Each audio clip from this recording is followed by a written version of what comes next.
Hey everyone, it is late at night and I am Norman. I am a vintage watch lover, so I prefer more diminutive watches, usually at around 34 to 35 millimeters. Now back in World War II, people were wearing watches that were even smaller than that, 32, 33 millimeters, and they were taking those things, subjecting them to the rigors of war, and just beating them up. And they took it. Throughout most of modern watch history, men's watches have been in these diminutive sizes. It wasn't until very recently, the late 90s, 2000s or so, that watch sizes began to absolutely explode. The average size for watches became 40 millimeters, but there were other watches that surfaced around this time that were a little bit bigger. So tonight we're going to go in pursuit of huge watches. So let us begin.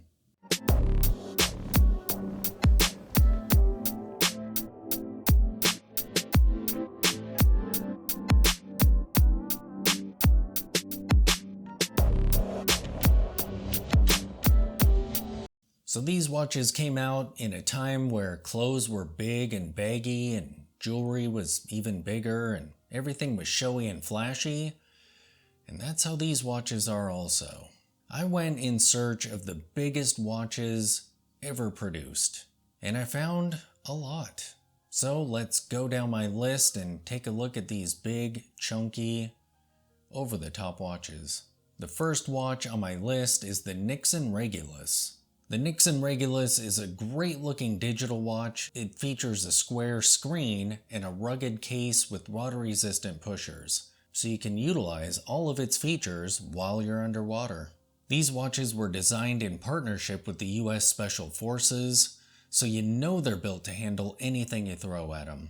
They have 100 meters of water resistance. On paper, these watches are reasonably sized. Well, compared to other watches on this list. However, bear in mind that these are square watches, so they will likely appear even larger than they actually are. How large are they? 46 millimeters. For perspective, consider this. A Casio F91 has a case size of 34 millimeters.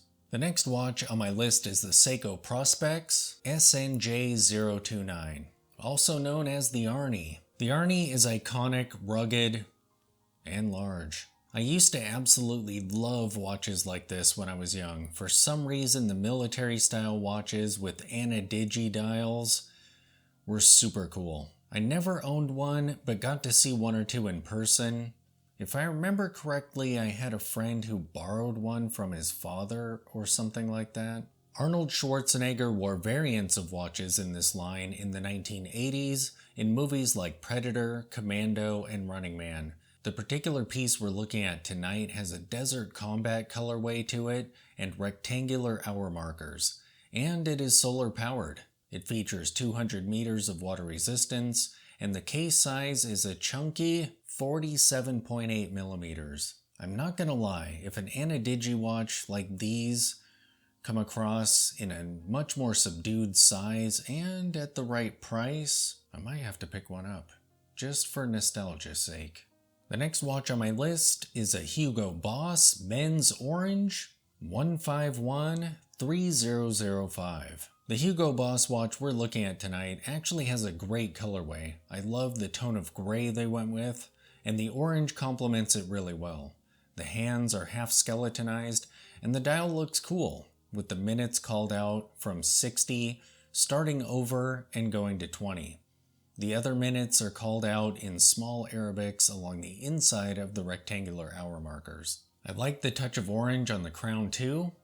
Overall, it's a surprisingly good-looking watch, but it's massive, and the water resistance is terrible for such a sporty-looking piece. It has the water resistance of a dress watch at 30 meters, but the case size on these things is 50 millimeters. These are definitely big boys, especially with the standard shape of the case.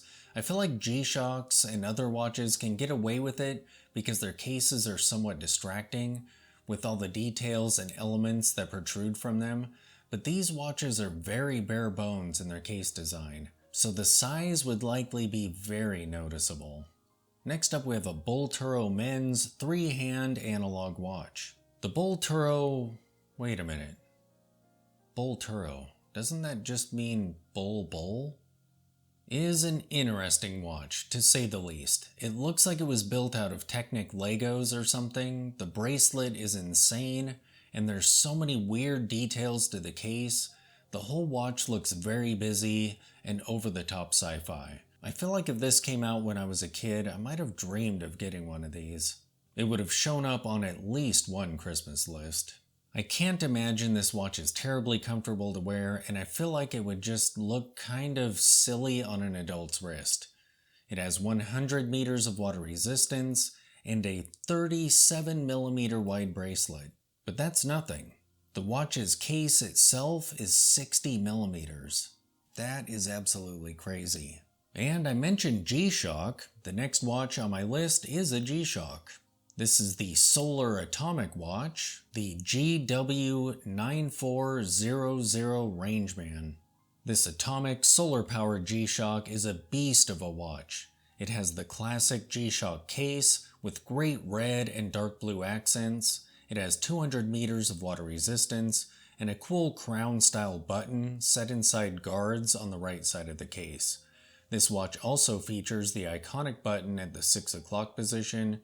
These are spendy pieces at $300. However, on Amazon they can be had for about $220.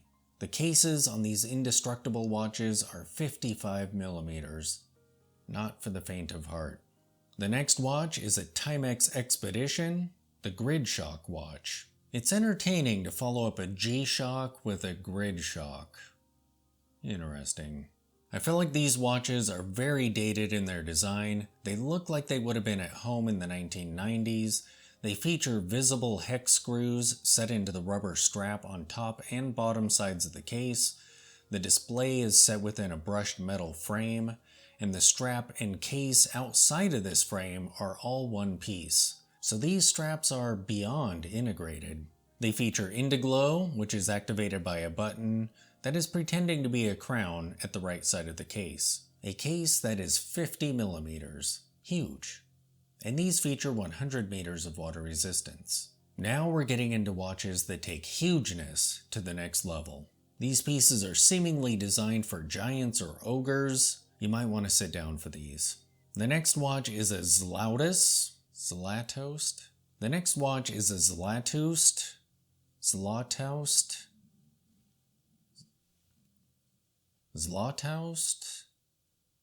191 CHS.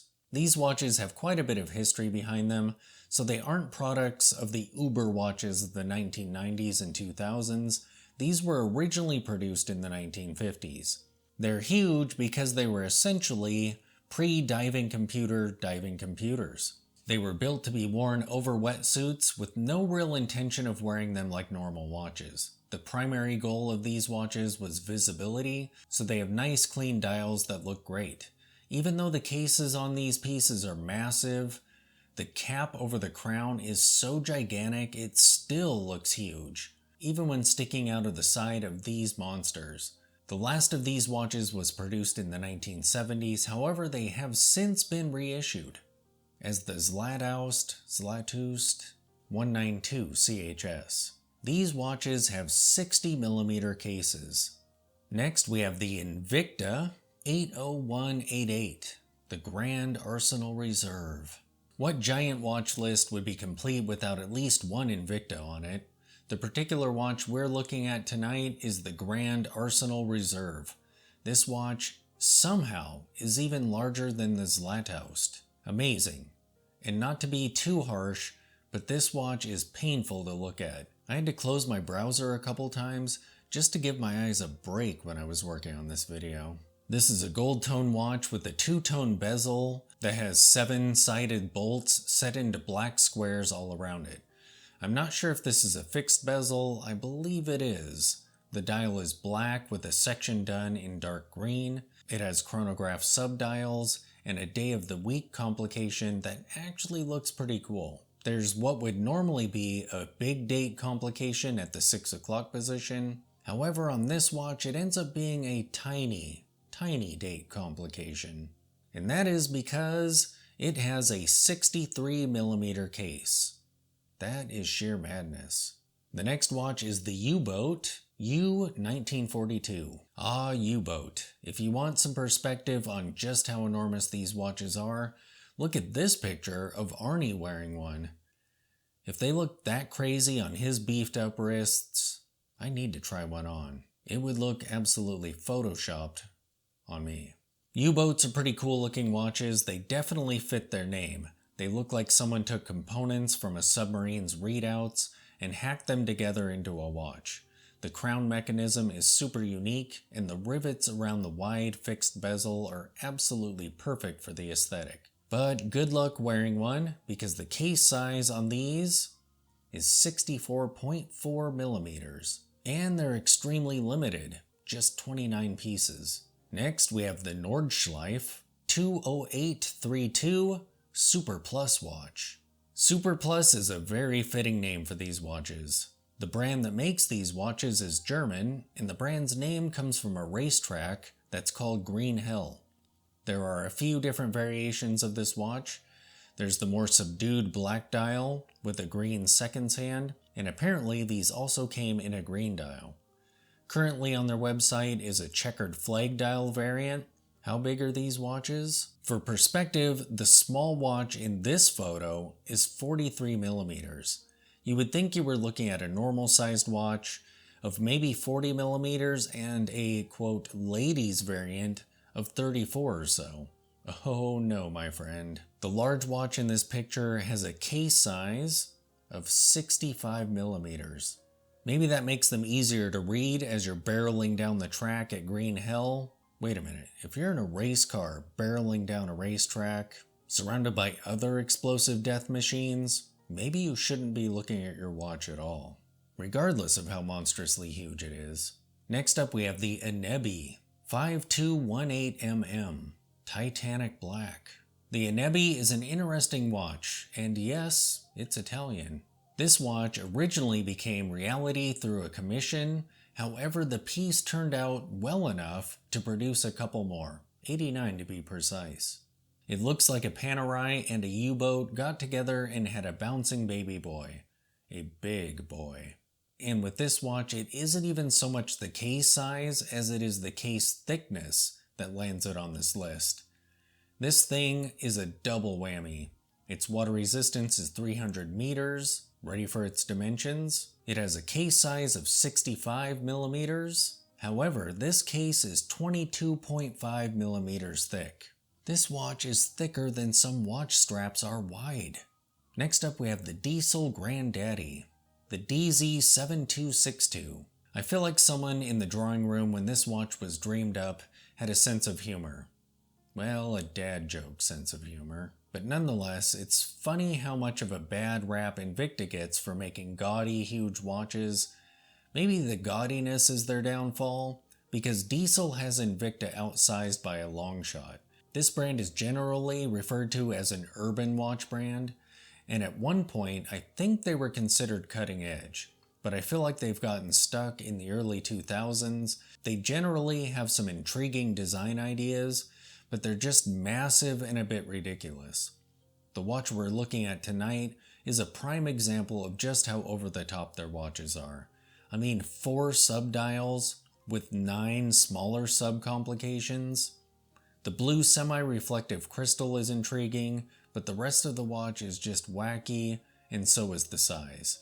This watch tops everything we've looked at so far.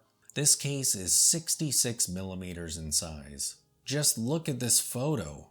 It looks like a shopped image created as a meme, and to top it off, this sporty looking watch has the water resistance of a dress watch at only 30 meters.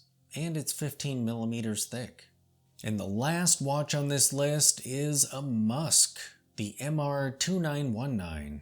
It is drumroll time. You thought the other watches on this list were large? That some of them were so large they look like watch nerd memes? This watch is far and away the large watch winner, or loser. And it truly is a meme in the flesh.